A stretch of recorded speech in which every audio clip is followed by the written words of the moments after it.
รบสุดอยู่ในนี่มื้อนี้ก็ถือว่าพาทุกคนมาเบิ่งบรรยากาศ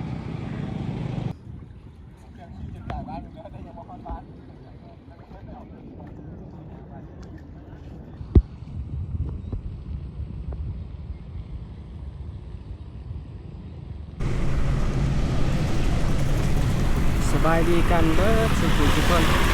กับบรรยากาศยามถอยคำยามแรงที่บึ้งถาดหลวงกันมัน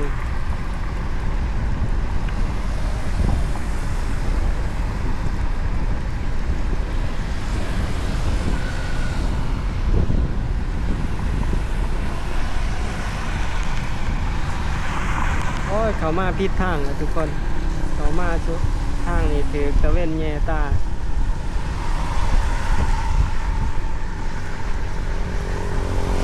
เดี๋ยวมาเลาะมาส้มเบิงบรรยากาศที่บึ้งถาดหลวงกันทุกคนก่อนถอยคำยามแรงปัจจุบันนี้บึ้งถาดหลวงกับมีการก่อสร้างหลายๆอย่างทั้งก่อสร้างเส้นทางแล้วก็เป็นประตูโค้งทางเขานี่อย่างที่เราเห็นนี่แหละทุกคนขวามือก็เป็นตลาดบึ้งถาดหลวงยามแรงๆเพิ่นก็คือว่าปิด เพราะว่าส่วนใหญ่มันจะเป็นยามเช้าที่ทุกคนมาซื้อขายกันช่วงนี้ก็ถือว่าตะเว้นตกยากช่วงนี้ถือว่าตะเว้นตกสะคำ6 โมงละ6 โมงยังแหละตอนนี้ถือว่าตะเว้นยังสูงอยู่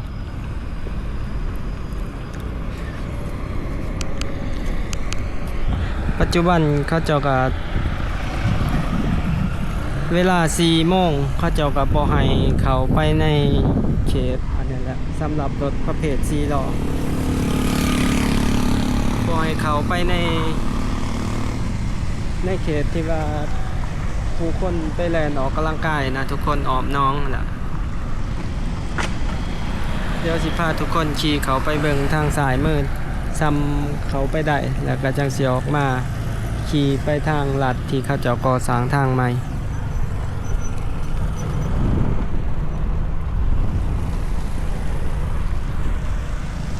นี่หลายๆคนก็สิลัดไปทางครัวมือนี่บอนเขาก่อสร้างเส้นทางแต่ว่าบ่ทันแล้ว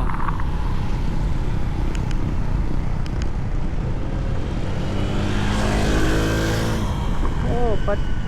ปัจจุบันนี่อันนั้นแรงงานจากต่างประเทศคือมาจากบังคลาเทศนี่เฮ็ดหลายอย่างเลยทุกคนดังที่เราเห็น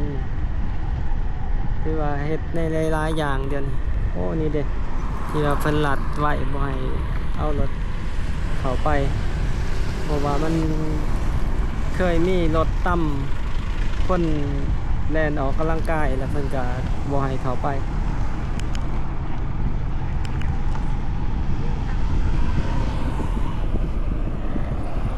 มาเว้าเรื่องอาบัง คนบังกลาเทศต่อทุกคนปัจจุบันนี้บางบริษัทเก็บขี้เหงื่อคนขี้เหงื่อในนครหลวงเวียงจันทน์ก็ใส่บริการคนบังคลาเทศที่ว่ามาเฮ็ดเวียกเก็บขี้เหงื่อเมียนขี้เหงื่อขึ้นรถนะทุกคนเพราะว่าคนลาวบางคนก็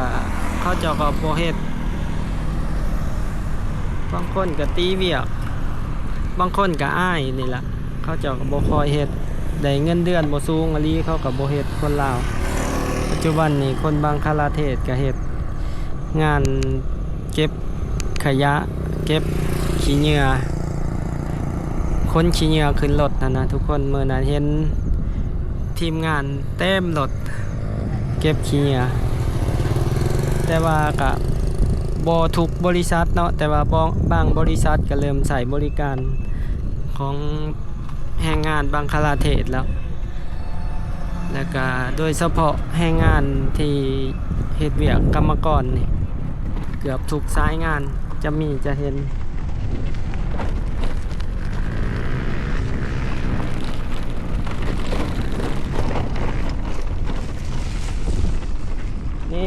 สามารถเข้ามาทางนี้ได้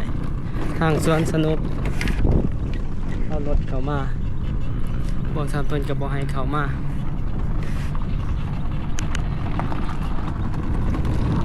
สวนสนุกนี่ก่อนทุกคน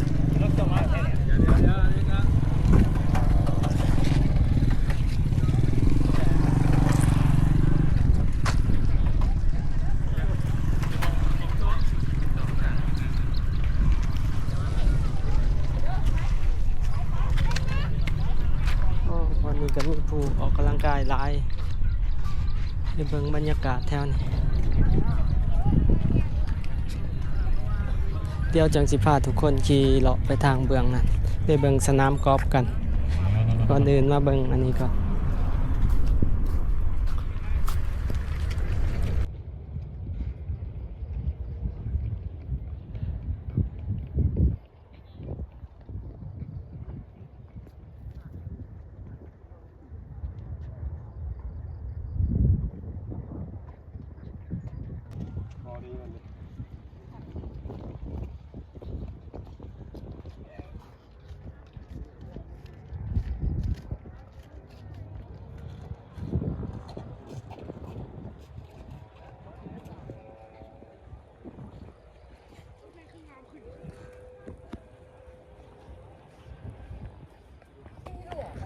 หญ้ากำลังปลงใหม่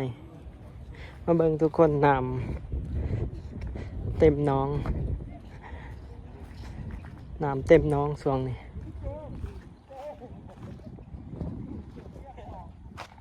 บรรยากาศบึงถาดหลวงเย็นดี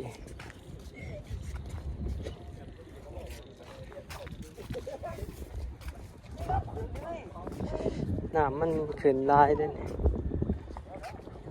ปัจจุบันยังอีกประมาณ70 เซนนะก็ถึงหนาตะลิงโอ้ปลาตายปลามันถือเบ็ดบริจาค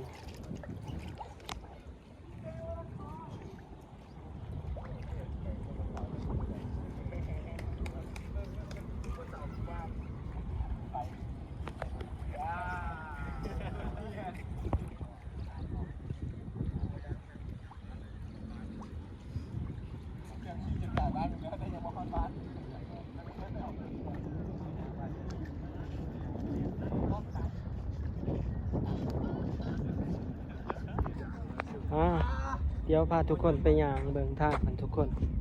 โอ้ชมบรรยากาศชมทางขางโครงการเดินกอล์ฟจะจังคอยขี่ออกไปตลาดกลางคืนบึงถาดหลวงทางโอ้บรรยากาศดีขนาดอยู่บึงถาดหลวงลมเย็นดีเลยทุกคนบรรยากาศดีลมเย็นดีอยู่บึงถาดหลวงเดี๋ยวเราสิพาทุกคนเลี้ยวซ้ายลงไปเส้นทางที่ว่าเพิ่นกำลังก่อสร้างใหม่แต่ว่าบ่ทันเปิด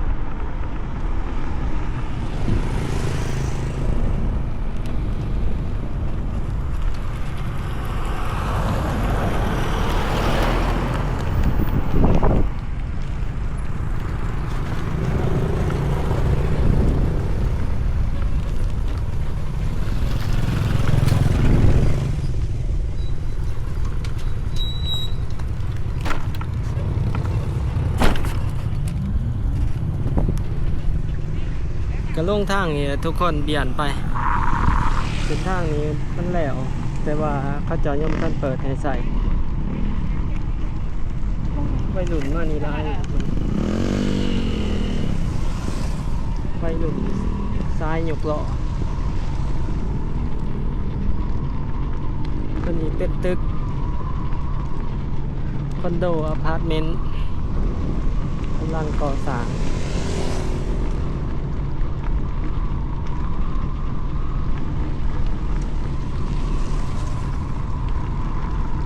น่าจะประมาณสนามกอล์ฟแล้วเขาเจ้าน่าจะก่อสร้างเส้นทางตัวนี้ต่อแล้วก็น่าจะเปิดให้ใส่เพราะว่าตอนนี้เขาเจ้าก็ยังตกแต่งสนามกอล์ฟกันอยู่ แต่ว่าใหญ่ขนาดได้ทุกคนสนามกอล์ฟโอ้ว่าลงทุนไปหลายเท่าใดบ่เห็นข้อมูลแต่ว่าใหญ่ขนาดแล้วก็ใช้เวลาทมดินไปเป็นปีป่ายเขาจะทมดิน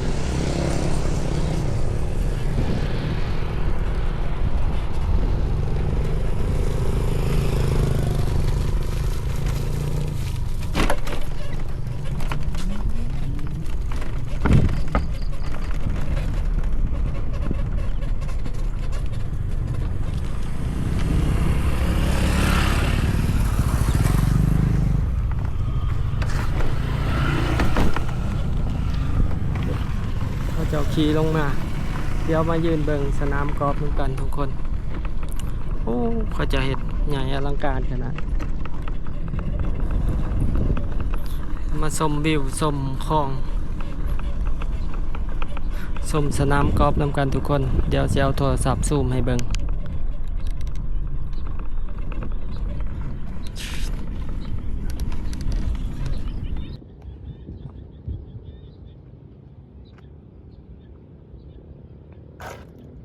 บรรยากาศบึงถาดหลวงมุมนี่ทุกคนข้างสนามกอล์ฟมีคลองน้ำมีครบสุดอยู่นี่ถือว่าเป็นเดินกอล์ฟที่ได้มาตรฐานก็จะเฮ็ดน้องน้ำใส่อีก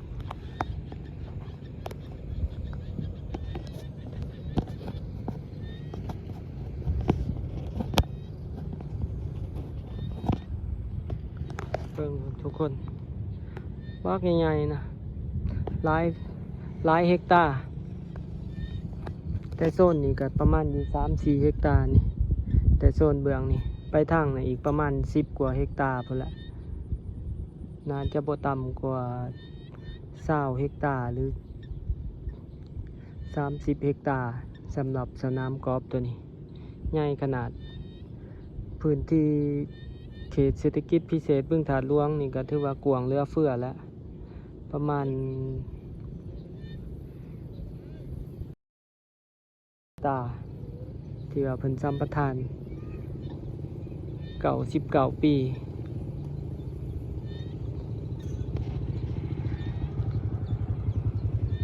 3,500 เฮกตาร์นี่ก็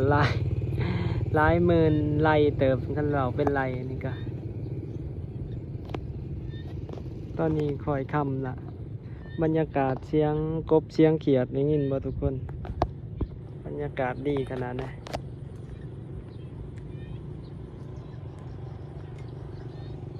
เขาจะเอาต้นเผาวต้น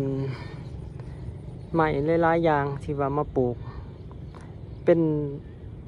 สนามกอล์ฟที่ว่าในระดับสากลเลยนะเขาจะเฮ็ดนี่เฮาก็บ่ฮู้เนาะว่าระดับสากลมันขนาดส่ำใดแต่ว่าจากที่เฮาเบิ่งนี่คล้ายๆกันเลยครับอยู่ในเขาจะแข่งกอล์ฟระดับโลกยังแข่งกอล์ฟระดับสากลนี่สนามกับมีความลุบความโน่นเขาเอิ้นกอล์ฟบ่ฮู้ว่าจักลุมตัวนี้น่าจะเป็นแบบเต็มมาตรฐานเลยปัจจุบันอยู่บอนนี่ผู้คนก็เที่ยวมาทางนี้ทุกคนก็จะเที่ยวมาทางนี้ผู้ใดขี่ขานขี่อ้อมไกลเดี๋ยวพาทุกคนไปเบิ่งอีกมุมหนึ่งทางครัวส่วนนั้น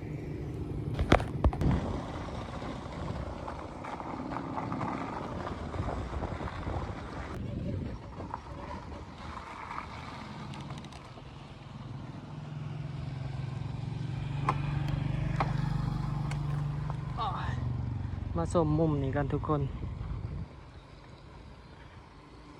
ปัจจุบันเขตเศรษฐกิจบึงถาดหลวงก็มีอาหารเบียร์มีอาหารครบสุดอยู่บ่อนนะเห็นบ่บ่อนนี้จะมีอาหารมีพับต่างๆต้นนั้นก็สิเป็นตึกคอนโดอพาร์ตเมนต์ต่างๆแล้วก็มีห้องแฮม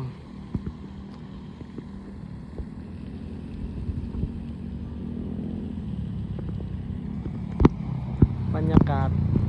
บรรยากาศมื้อนี้ก็ถือว่าดีหลายนี่เห็นบ่เดินกอล์ฟเขาเจ้าเฮ็ดมาจนหอดสนต้นนี้ปลูกต้นใหม่นี่มูลค่ามหาศาลเลยทั้งดอกไม้ทั้งต้นพร้าวต้นยังลงทุนมหาศาลค้นดินนะเป็นปีป้ายเขาเจ้าคน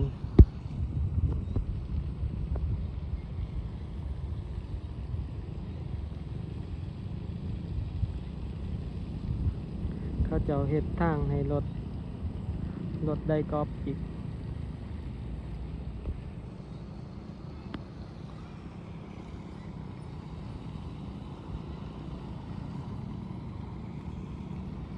ครบสุดอยู่ในนี่มื้อนี้ก็ถือว่าพาทุกคนมาเบิ่งบรรยากาศพูนเฮาแนมไปใกล้ๆเฮาสิเห็นน้ำเขาเจ้าสิเดินกอล์ฟ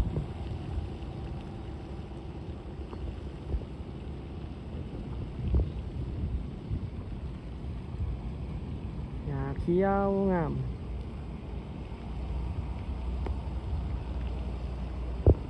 เขาค้นดินนี่จักสิว่าจักรถนะเป็นปีค้นดินมาถมใส่เพราะว่าอยู่แถวที่ว่ามันเป็นโน่นแต่ก่อนมัน เป็นดินลุบๆนี่แหละมันกับเพียงอันนั้นตำเพียงกับหนามที่เราเห็นนี่นะเพราะแต่ก่อนมันเป็นเล่นเบิดแถวนะปัจจุบันนี่สูงขึ้น ประมาณ 7-8 เมตรเขาพูนดินขึ้นพูนไปทางแล้วก็เป็นเดินกอล์ฟนี่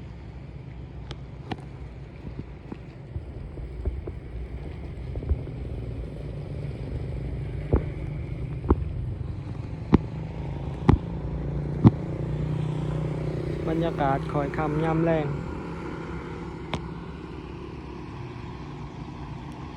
กับประมาณนี้ทุกคนพาทุกคนเบิ่งมุมนี่เดี๋ยวเขาขี่ขึ้นไปทางผู้พาทุกคนขี่ขึ้นไปทาง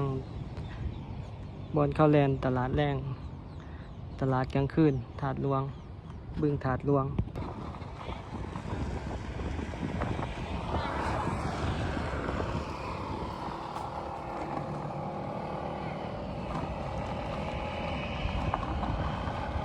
นี่เราจะเลี้ยวซ้ายอยู่ทางหน้านี่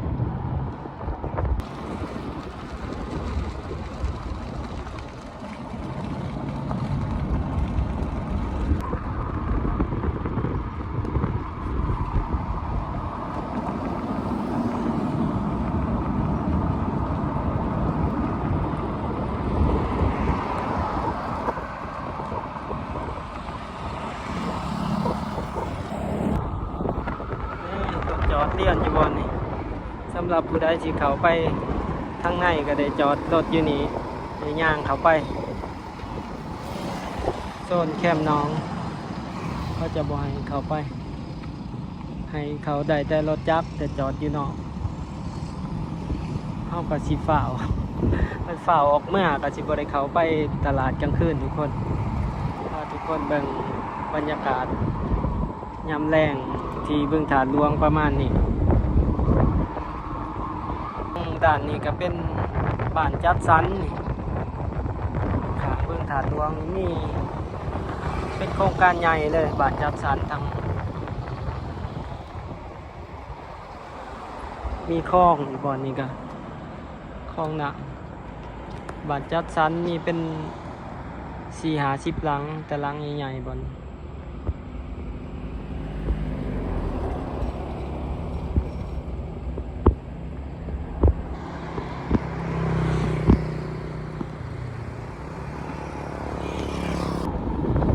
โซนในเพิ่นบ่ให้เข้าไปถือว่าพังของบึงถาดหลวงนี่มันเป็นแบบห้างแมงมุมมันนะทุกคนแบบใหญ่แมงมุมมันจะเป็นทางเขาแบบนี้ลายตะนางอย่างสิละ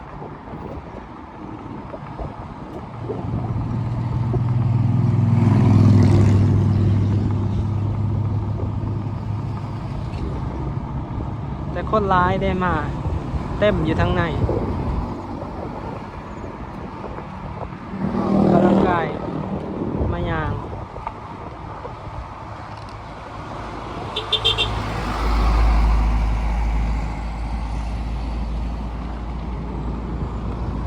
นทางนั้นจะเป็นเขตของโครงการบึงถาดหลวงบักกวางไปทางนั้น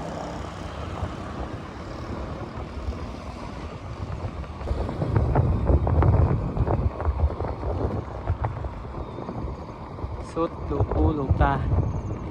ประมาณนี้เด้อทุกคนสำหรับในคลิปนี้เบิ่งพาส้มบึงถาดหลวงในมือนี้บรรยากาศยามแรงทุกคนทางนี้จะเป็นวิวทงหน้าที่บึงถาดหลวงทางนั้นจะติดกับทางบ้านโน่นวาย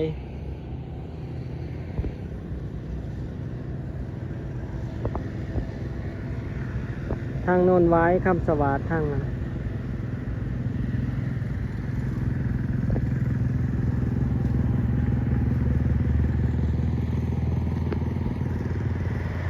ตัวนี้ก็สวนสนุก